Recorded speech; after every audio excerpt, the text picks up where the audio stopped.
because it's been a while since season 2 to season 3, and they had a release date at Christmas time or New Year, and then it got bounced back again, and now they've Probably because of split the it in strikes, half. yeah.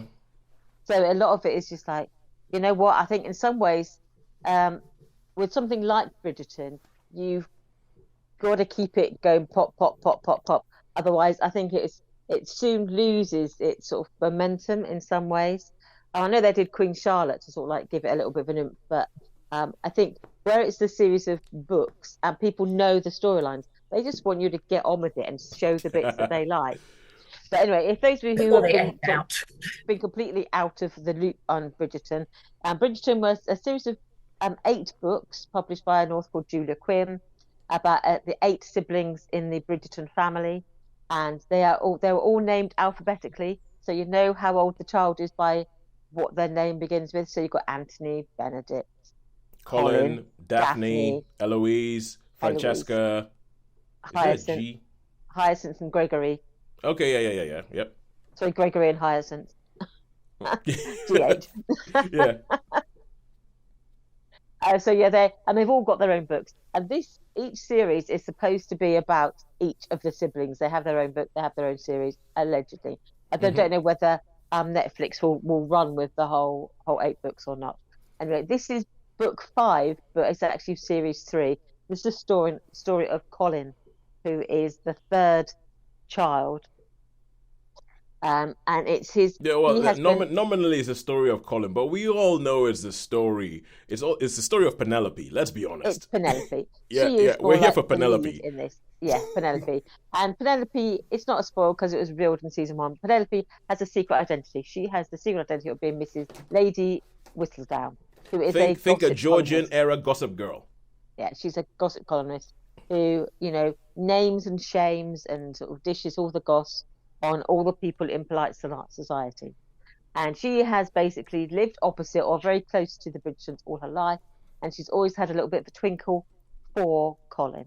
Now, this is the story in which that twinkle becomes a full-blown firework, basically. It sort of Hmm. just bursts into life. And he begins to About notice damn time. her in a sort of, he begins to appreciate her. Um, just as it seems that she's given up on him and starts eyeing up other prospects because she thinks it's never going to happen with Colin. I'm going to sort of, look elsewhere. So she has a bit of a makeover, changes her clothes, changes her hair, tries to be a bit more out there and try to attract other suitors. So it's like, the drill. This is a Yeah, this no, is I this mean is that's the drill. yeah, no, that's what I'm saying. I mean, I didn't want to interrupt you, but I was like, yeah. So a rom com is rom comming because Yeah, that's what it's like. yeah. Because I have to be honest, I saw the first season of Bridgerton, didn't watch the second season. I watched it over my wife's shoulder as she was watching it, and essentially through from the beginning, you've been like, Colin, Penelope, will you two idiots just stop being idiots and get together? We know it's gonna happen. Just do it. Sounds Yeah, out. just get on with it. And Colin's had a bit of a makeover. He's been away on his grand tour and he's come back a little bit buff. I think a little bit lechy because every Yeah. now and then you see him with always surrounded by ladies and he's always a bit like, A little turning bit on the charm, creepy. A little a bit bit creepy. creepy. So it's like turning on the charm is a bit like, no, oh, don't do that. Yeah, it's got a bit icky. Yeah. Well, So the the thing times about when it I'm is going like, oh, no. But it is presented as that was what a ladies' man was back, or that's what a man was supposed to do. A man was supposed to Yeah. get to the point where he was lechy, and when he was lechy, that seemed to be when he became an eligible bachelor. Yeah, so he did his grand tour, he became educated, and part of that education was, with the prostitutes of Europe. But, they don't talk about syphilis in romantic novels, so we're not going to mention it. In... There is no syphilis in Bridgerton. No No, syphilis in Bridgerton. which is a bit of a shame. I think they've missed a trick there. But but I, you I know the wrote drill. series 4 or series 3 part 2. Bit of syphilis. Yeah, just to, add a bit of element of sort of peril into the situation. But anyway, so we know the drill. So what can we say about Bridgerton Part 1? Season 3, Part 1. Some of it's Bridgerton. It's recognisably as Bridgerton. I mean, the music is like contemporary music played with the strings.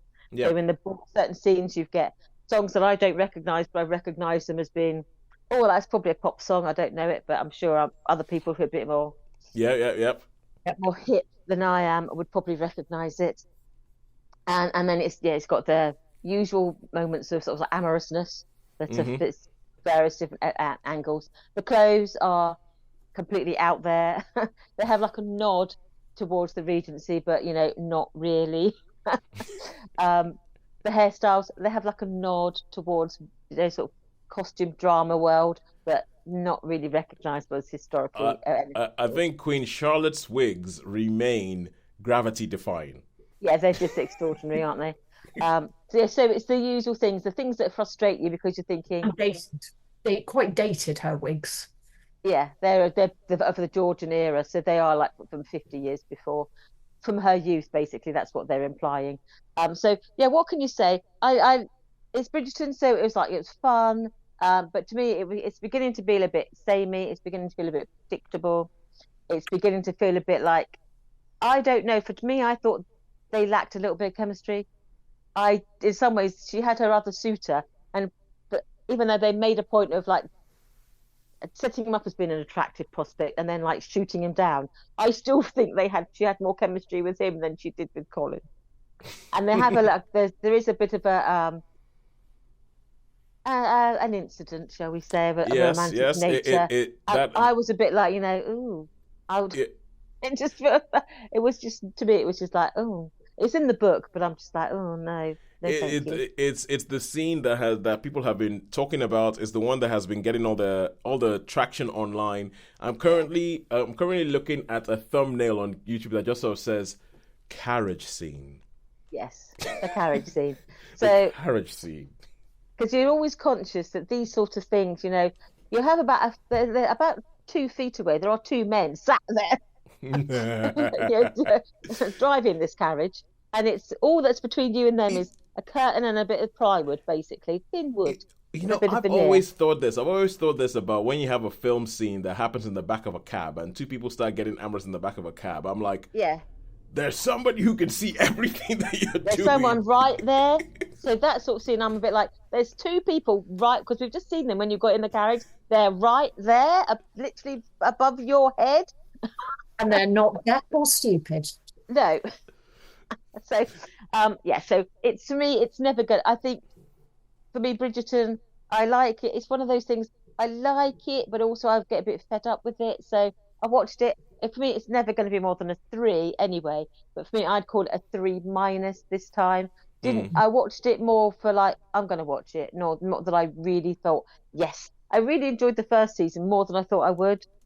It was sort of like a guilty pleasure. The Yep. second isn't not too bad. This one I was just like I tolerated it more than really liked it. So I think in some ways it's almost a 2 for me, but I'll give it a -3, a 3 minus, Uh, just because I think there are fun elements to it. I mean, Sharon, you've just defined Bridgerton. Guilty pleasure. That is Bridgerton all over. Guilty pleasure. All right. That's, I mean, I haven't finished it yet, but I think that's spot on where I feel I'm watching it because I kind of thought I ought to watch it rather than because I thought, oh, yay, isn't it amazing? There's a new series out. I was like, well, I better Well, do I this. feel I think what Bridgerton is now. Bridgerton is actually a comfort watch. It is Bridgerton is a comfort watch. It's a cozy watch that just happens to have nudity in it sometimes. So because the storylines, or even look at it, essentially every season of Bridgerton is a romantic comedy.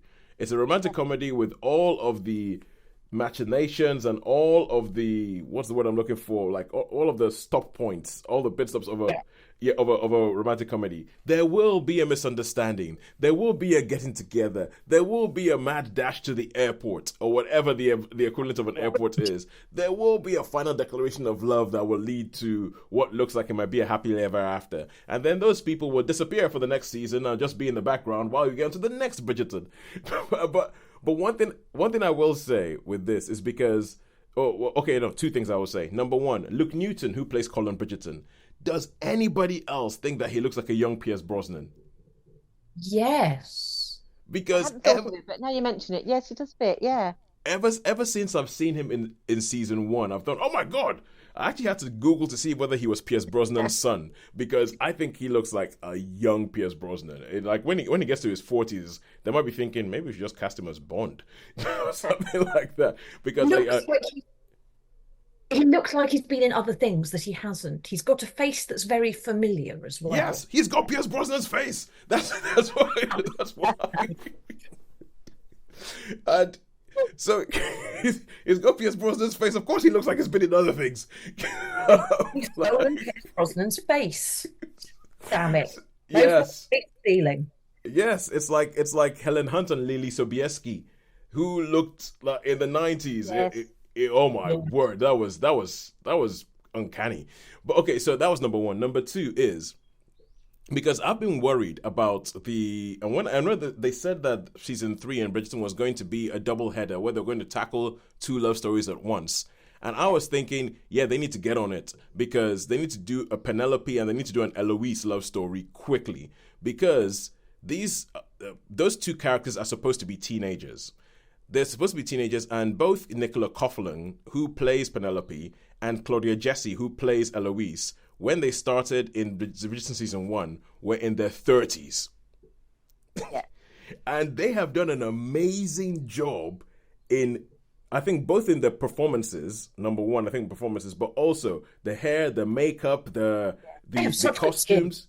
Yeah, the costumes and everything like that, to still make them believable as teenagers or as people on the cusp of womanhood, shall we say. Because I watched a bit of it and I was like, ooh, I don't know how they're going to pull this off. Claudia Jessie is like, oh, it still kind of works. But if they drag that out much longer, they're going to have to start putting some time jumps in there and be like, oh, she was a spinster until she was in her late 20s or something like that. But the main headline for me is I'm really impressed, both with their performances and with the hair, the makeup, the everything that comes together to make them just about believable as people on the cusp of womanhood when they are both in their 30s. And I think that's brilliant. And I would watch at the moment pretty much anything that Nicola Coughlan is in because I think she's amazing.